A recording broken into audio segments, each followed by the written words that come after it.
You are watching Educational Broadcasting Channel.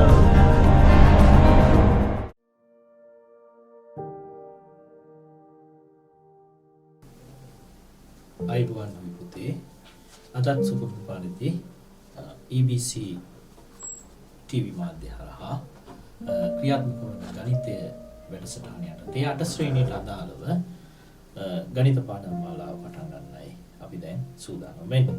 අපි මේ ඉස්සෙල්ලා පාඩමේ කතා කළා 8 ශ්‍රේණිය ගණිතයේ පාඩම් මාලාවට අදාළ ත්‍රිකෝණ හා චතුරස්‍ර පාඩමේ ත්‍රිකෝණ ගැන තමයි අපි සාකච්ඡා කළේ. එදා අපි අවසාන වශයෙන් කතා කළා ත්‍රිකෝණයක අභ්‍යන්තර කෝණ පිළිබඳව කතා කළා. ත්‍රිකෝණයක අභ්‍යන්තර කෝණවල අගය වෙන වංශක 180. ඒ අනුව අදත් උදාහරණ කීපයක් තියෙනවා. අපි සාකච්ඡා කරමු. මේ ත්‍රිකෝණයක අභ්‍යන්තර කෝණවල අගය අංශක 180 යටතේ මේ ගැටලු කීපයක් අපි විසඳමු. මේ ගාන තියෙනවා මේ ත්‍රිකෝණයේ මෙයා 30යි, මෙයා 5x, මෙයා x. එහෙනම් මේකට අදාළ සමීකරණය ලියුවොත් 5x x එකතු වෙනවා. ඒක ලියන්න පුළුවන් අපිට 6x ධන 30 සමාන 180යි. එහෙනම් 6x ධන 30 නැති කරන්න දානවා ඍණ 30ක්. 180ෙන් 30ක් අඩු වෙනවා. 6x සමාන වෙනවා අංශක 50යි. 150යි. එහෙනම් දෙපැත්තම 6න් බෙදලා දානවා. උත්තරේ x සමානයි. 6 වරක් 2 12යි 30ට 5යි. උත්තරේ එනවා අංශක 25යි.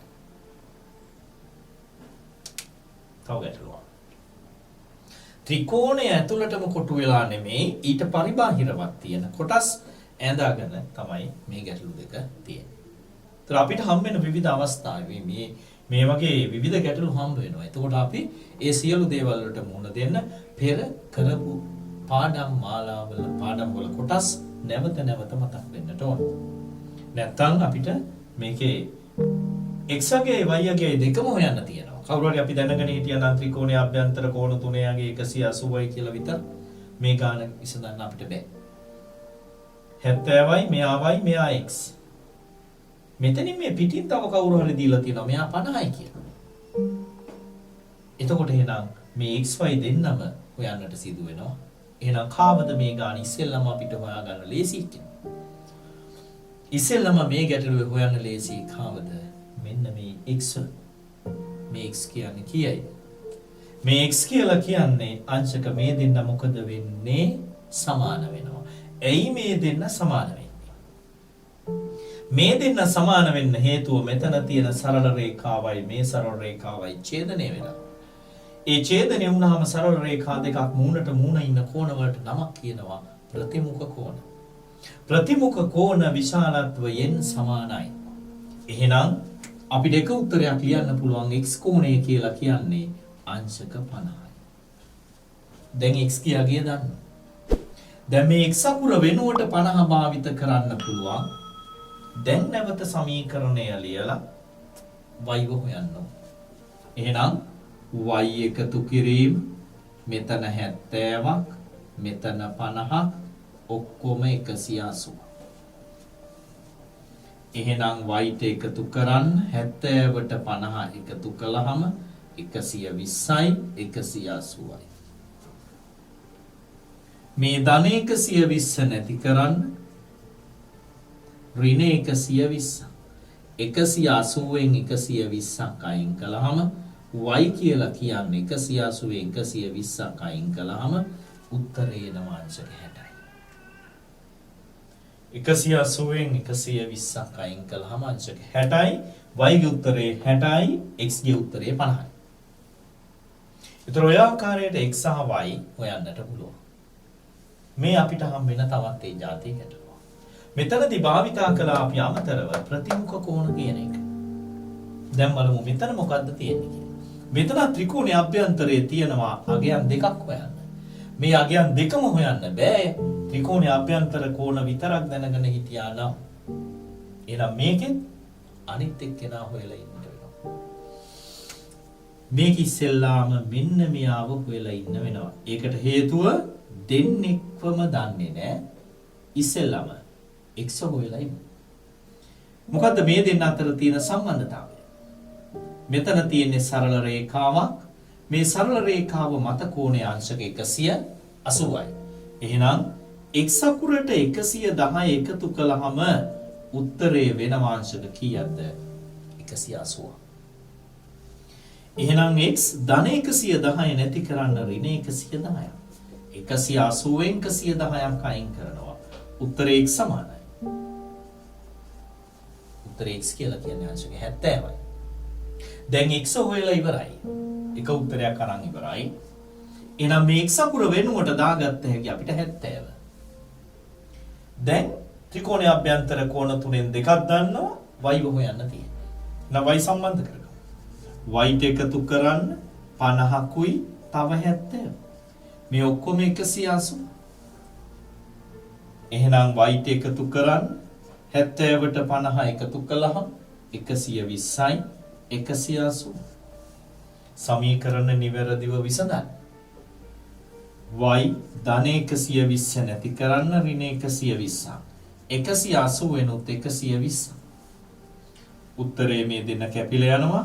y සමානයි 180 120ක් දිනවා.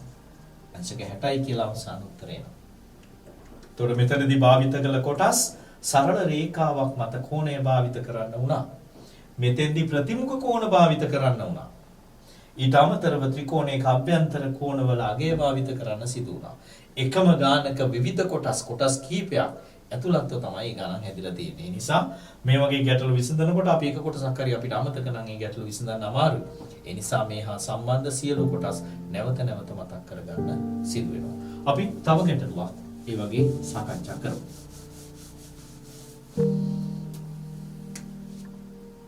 රූප සටහනක් තියෙනවා.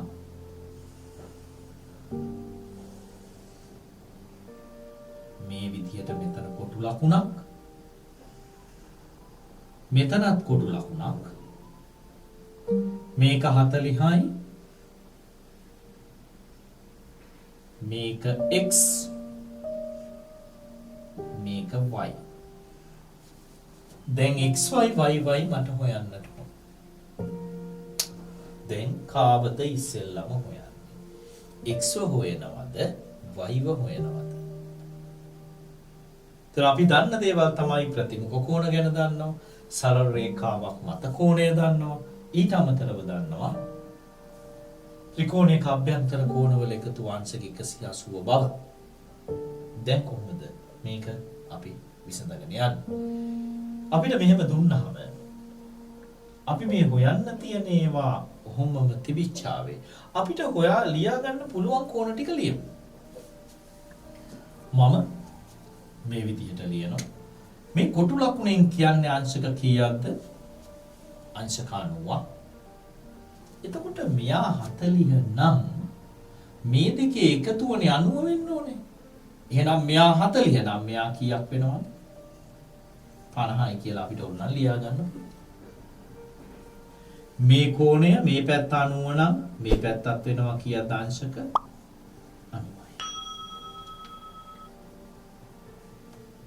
මේ ගාන හදන්න විවිධ ක්‍රම තියෙනවා. මම මේක ක්‍රමයක් කිව්වේ. මෙයා 40 නම් මෙයා 50යි. ඇයි හේතුව මේ ඔක්කොම 90යි. මේ පැත්ත කොටු ලකුණ නම් මේ පැත්තත් කොටු ලකුණ. ඇයි ඒ දෙන්නම 90. දැන් ත්‍රිකෝණ දෙකක් පේනවා අපිට. අපි එක ත්‍රිකෝණයක් ඉවරයක් කරමු. මේ ත්‍රිකෝණය අරගෙන ගාන හැදුවම සමීකරණය ලියන්න පුළුවන්.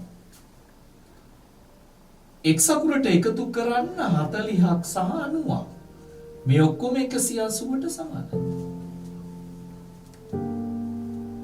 එහෙනම් x අකුරට 90ට 40 එකතු කළාම 130යි 180ට සමානයි. එහෙනම් x අකුරට 130ට ඍණ 130 180ට 130 උත්තරේ x සමානයි. අංශක වෙනවා. දැන් x හොයලා ඉවරයි. දැන් x කියන්නේ අපි දන්නවා 50යි කියලා. දැන් මේ ත්‍රිකෝණය සලකමු. මේක එක්කෙනෙක්ව දන්නවා, මෙයාවත් දන්නවා, දෙන්නෙක්වම දන්නවා. එහෙනම් ඒ දෙන්නට අදාළ සමීකරණය දැන් ලියනවා. එහෙනම් ලියුව හැකි 50 ධන 90 ධන y සමානයි 180. 90යි 50යි 140යි ධන y සමානයි 180. මේ 140 ඍණ 140ක් දානවා මේකටත් ඍණ 140ක්. මේ දෙන කැපිලා යනවා y සමානයි 180 140ක් අයින් කළාම උත්තරේ අංශක 4යි. එතකොට ওই විදිහට ওই ගාන විසඳන්න පුළුවන්. තවත් ක්‍රමයක් ওই ගානේ මම කියලා දෙන්නම් දුවේ පුතේ. මම මේක හොයලා නෙහෙව්වේ. ඕක හොයන්නේ නැතුව. දැන් බලමු මේක ඒ කොටස් හොයන්නේ නැතුව කොහොමද හොයන්නේ කියලා. උඹලට පේනව නේද මේ උඩ ත්‍රිකෝණය? මෙයාවත් දන්නවා මෙයා දන්නේ නැහැ. ඒ කියන්නේ මේ පළවෙනි කොටසේ x හොයා ගන්න පුළුවන් ওই විදිහට. දැන් y ව ගත්තේ එවලේ අපි මේ ත්‍රිකෝණය. නමුත් දැන් y වෙන ක්‍රමයකින් ගන්න බැරිද? මේ y ව ගන්නට පුළුවන් ලොකු ත්‍රිකෝණය. මම ලොකු ත්‍රිකෝණය විතරක් මෙහෙම ඇන්දොත් මෙන්න මේ ටික නේද ඔය තියෙන්නේ. මේක කොටු ලකුණක්. මේකයගේ අපි දන්නවා. දැන් හොයාගෙන ඉවරයි. මෙයා 50යි. දැන් අපෙන් අහන්නේ මෙන්න මෙයා නේද? මෙතන ඉරක් ගහලා තිබුණාට ලොකු ත්‍රිකෝණය මේකනේ. එතකොට එහෙනම් මේකට තමයි ඊළඟ සම්බන්ධතාවය ලියන්නේ. මොකද්ද සම්බන්ධතාවය? y ට එකතු කරන්න මේක 90යි මේක 50යි. 90ට 50ක් එකතු කළාම 180 වෙන්න ඕන. මෙයා 90යි 50යි y ධන 140 සමාන 180. එහෙනම් y ධන 140ට ඍණ 140. 180ෙන් 140ක් අයින් කරනවා. එහෙනම් y සමාන උත්තර 180ෙන් 140ක් අයින් කළා. අංශක 4යි. ඔය විදිහට අපිට y ගියගේ හොයන්නට පුළුවන්. එතකොට ඒ ගාන හදන ඔය විදිහට සමහරක් ගණන් හදන එක ක්‍රමයක් නෙමෙයි ක්‍රම කීපයක් භාවිත වෙන්නට පුළුවන්. තමන්ට සුදුසු පරිදි තමන්ට හැකියාව තියෙන පරිදි අවශ්‍ය කරන කොටස් ඔය විදිහට සාකච්ඡා කරන්න පුළුවන්. හරි. ඔය තියෙන දුවේ පුතේ අපි කතා කළේ ත්‍රිකෝණයක අභ්‍යන්තර කෝණ පිළිබඳව. එතකොට අපි මෙතෙන්දි කතා කළා ප්‍රතිමුඛ කෝණ කතා කළා. ඊට පස්සේ සරල රේඛාවක් මත කෝණය ගැන කතා කළා. සමීකරණ ගැන කතා කළා. ත්‍රිකෝණයක අභ්‍යන්තර කෝණවලගේ 180 කියන කොටස සාකච්ඡා කළා. අපි මේ පාඩමේම අපි ඊළඟ අවස්ථාවට යමු. අපිට ඊළඟට තියෙන්නේ චතුරස්‍රයක අභ්‍යන්තර කෝණ ගැන සාකච්ඡා කරන්න. අපිට ඒ කොටස ඉක්මනටම සාකච්ඡා කරන්න පුළුවන්. මොකද ඒකට අවශ්‍ය කරන වටපිටාව අපි සාකච්ඡාගෙන අවසానයි. ඒ නිසා චතුරස්‍රයක අභ්‍යන්තර කෝණ පිළිබඳව බලමු අපි මොකද වෙන්නේ කියලා. අපි දන්නවා ත්‍රිකෝණයක අභ්‍යන්තර කෝණවලගේ ක්‍රියාකාරකමකින් සිදු කළා. ත්‍රිකෝණයක අභ්‍යන්තර කෝණ තුනේ අගය අංශක 180 බව අපි හොයාගත්තා. ඒ වගේම ක්‍රියාකාරකමක් අපි චතුරස්‍රයට අපි ওই විදිහට කරලා බලමු. චතුරස්‍රයක අභ්‍යන්තර කෝණවල අගය කොච්චරද කියලා බලමු. අපි ගන්නවා අර ත්‍රිකෝණයට ගත්තා වගේම මේ වගේ චතුරස්‍රයක් කියලා කියන්නේ පාද හතරකින් වට වූ සංවෘත රූපයක්. මේ වගේ චතුරස්‍රයක් එක කෝණයක් මේක A මේක B මේක C මේක D ආකාරයට. මෙන්න මේ හතර දෙනාගේ එකතුව කීයද කියලායි බලන්න හදන්නේ. අපි එදා වගේම මේක අර විදිහට ඊරා ගමු.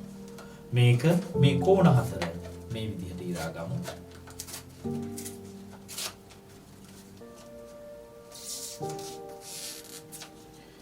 මේ කෝණ හතර මේ ආකාරයට ඉරාගෙන බලමු මේ කෝණ හතරේ විශාලත්වය කොච්චරක් වෙනවද? මේ අපි කපාගත් චතුරස්‍රයේ කෝණ හතර මම එකම ශීර්ෂයක හිටින විදිහට තියෙනවා. A C B D.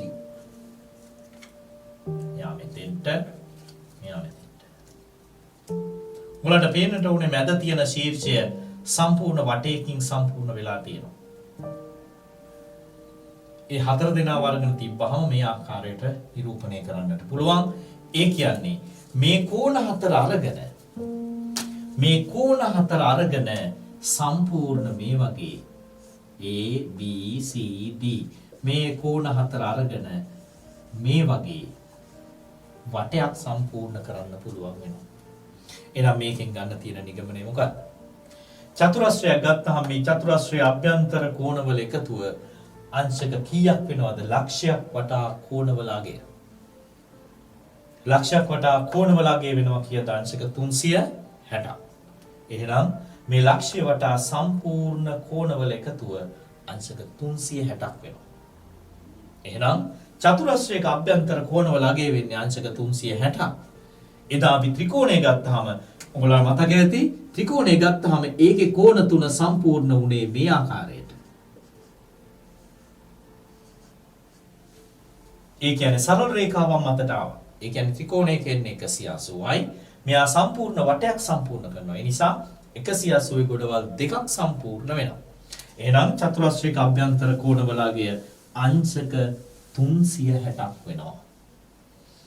එහෙනම් උගලයන් සටහන් කරගන්න ත්‍රිකෝණයක චතුරස්‍රයක අභ්‍යන්තර කෝණවලගේ අංශක 360කි කියන කොටස. අපි ගැටලු කීපයක් විසඳමු. චතුරස්‍රයක් දීලා තියෙනවා.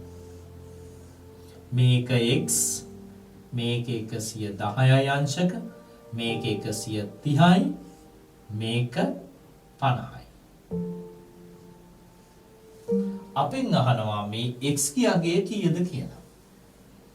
උගල ත්‍රිකෝණ වලට අදාළ ක්‍රියාකාරකම් ටික හරියට සමීකරණ කළා නම් මේක ඉතාමත්ම පහසුයි.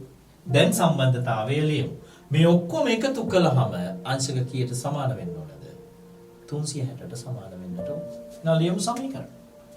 x අකුරට එකතු කරන්න 110කුයි 130කුයි තව 50කුයි. මේ ඔක්කොම 180යි. x අකුරට එකතු කරන්න මේ ටික එකතු කරමු. 0යි 0යි 0යි 5යි 3යි 8යි 1යි 9යි 290. මේ උත්තරේ සමාන වෙනවා 180ට. මේ ධන 290 නැති කරන්න ඍණ 290ක් ගන්න. මේ දෙන කැපිලා ගිහිල්ලා උත්තර x කියන ප්‍රමාණය සමාන වෙනවා 290යි සමාන වෙන්න මෙතන 360 මගේ අතින් පුංචි අතපසුයි මා සිද්ධ වුණා මේ හතර එකතුව වෙන්නට ඕනේ කීයද 360ක් එහෙනම් 360න් අඩු කරනවා කීයද 290ක් එහෙනම් බිඳුවෙන් බිඳුවක් බිඳුවයි 16න් 9ක් අඩු කළාම 7යි උත්තරේ වෙනවා අංශක 70. එහෙනම් x කියලා කියන්නේ අංශක 70.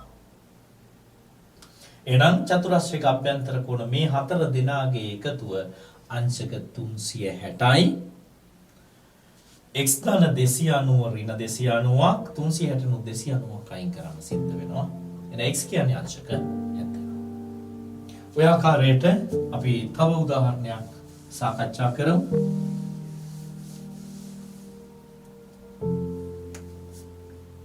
චතුරස්‍රය දීලා තියෙනවා මේ ආකාරයට. මෙතන කොටු ලකුණක්, මෙතනත් කොටු ලකුණක්. මේක 2x, මේක 3x. දැන් සම්බන්ධතාවය. මේ හතර දෙනාගේ එකතු අංශක 360ක් වෙන්නට ඕනේ. එහෙනම් 2x ට 3x එකතු කළාම එතන එනවා 5x ධන මෙතන 90 ගොඩවල් දෙකක්. 90 ධන 90. මේ ඔක්කොම සමාන වෙන්න ඕනේ කීයටද? 360ට. චතුරස්‍රයේ අභ්‍යන්තර කෝණවලගේ අංශක 360යි. 5x ධන 90 ඒවා දෙකක් 180යි 360ටයි සමාන වෙන්නට ඕන. 5x ධන 180 ඍණ 180යි 360න් අඩු කරනවා 180. මේ දෙන කැපිලා යනවා. 5x සමාන වෙනවා 360න් 180ක් අඩු කළාම අයවත් 180යි. දැන් දෙපැත්තම බෙදන්න වෙනවා කීයද? 10. උත්තරේ x සමානයි 5 වරක් 3 15යි 30ට 6යි. අංශක 36යි. චතුරස්‍රයක අභ්‍යන්තර කෝණවලගේ අංශක 360 භාවිත කරලා මේ විදිහට අපි ගැටලු විසඳන්නට පුළුවන්. සමීකරණය භාවිත කරලා හැමතිස්සෙම සමීකරණයක් ඇසුරෙන් සියලු ගැටලු විසඳන්න අපි උත්සාහ ගන්න ඕනේ. මොකද එතකොට අපේ සමීකරණ විසඳීමේ හැකියාවන් සහ අනිකුත් බීජීය සංකේත හැසිරවීම බීජීය සංකේත හැසිරෙන ආකාරය සහ සජාතීය පද සුළු කිරීම ওই විදිහට අපිට සුළු කිරීම කරගන්නට පුළුවන්. අපි බලමු තව උදාහරණ කීපයක් සාකච්ඡා කරලා. එකිනෙකට වෙනස් උදාහරණ කීපයක් රූප සටහනක් තියෙනවා.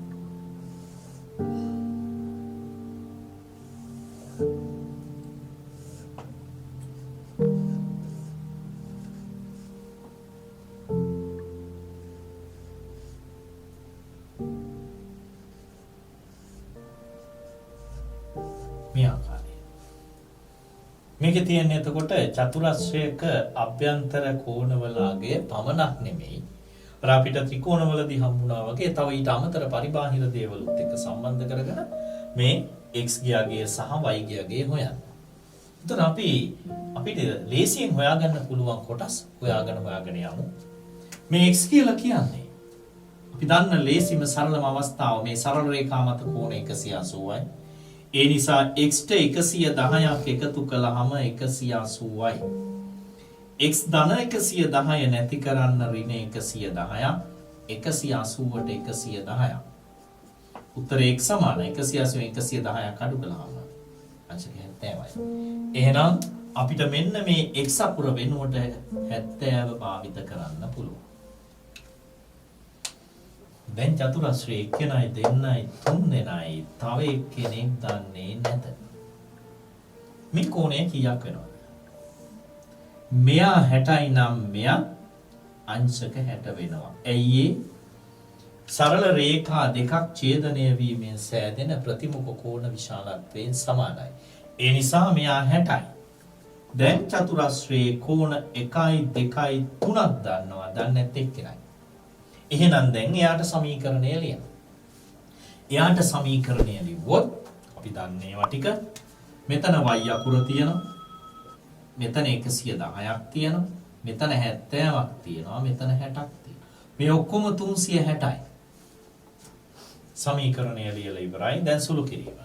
y දාන 110යි 70යි 180යි 180ට 60ක් එකතු කළාම 240යි. මේක 360ට සමානයි. මේ ධන 240 y ධන 240 නැති කරන්න ඍණ 240යි 360න් අඩු කරනවා 240. උත්තරේ y සමානයි 0.6න් 4ක් 2යි 1යි. උත්තරේ වෙනවා අංශක 120. මේ ආකාරයට දුවේ පුතේ ත්‍රිකෝණයක අභ්‍යන්තර කෝණ චතුරස්‍රයක අභ්‍යන්තර කෝණ ওই විදිහට හොයා ගන්නට පුළුවන්. දීලා තියෙන බීජීය සංකේතවල අගය හොයන්න පුළුවන්. ඒතර අපි මේ කොටසේදී සාකච්ඡා කළා ප්‍රතිමුඛ කෝණ අපිට හම්බුණා. සරල රේඛාවක් මත කෝණය කියන එක හම්බුණා. ප්‍රතිමුඛ කෝණ විශාලත්වයෙන් සමානයි. සරල රේඛාව මත කෝණයේ අංශක 180යි. ත්‍රිකෝණයක අභ්‍යන්තර කෝණවල අගය අංශක 180යි. චතුරස්‍රයක අභ්‍යන්තර කෝණවලගේ අංශක 360යි. ඔය ක්‍රියාකාරකම් වලින් අපි මේ දේවල් පෙන්වනවා. එහෙනම් දුවේ පුතේ උඹලා පෙළ පොතේ 12 එක අභ්‍යාසය සහ 12 දෙක අභ්‍යාසය මේ 12 දෙක අභ්‍යාසය දක්වා ඔයගලන්ට මේ පාඩම් කොටස් පැහැදිලි කිරීමෙන් කරගෙන යන්නට පුළුවන්. අපි ඊළඟ කොටසේදී සම්බන්ධ වෙනවා ත්‍රිකෝණයක බාහිර කෝණ සහ චතුරස්‍රයක බාහිර කෝණ විශාලත්වය කොහොමද හොයාගන්නේ කියන එක. එහෙනම් දුවේ පුතේ ඔබ සියලු දෙනාටම ආයු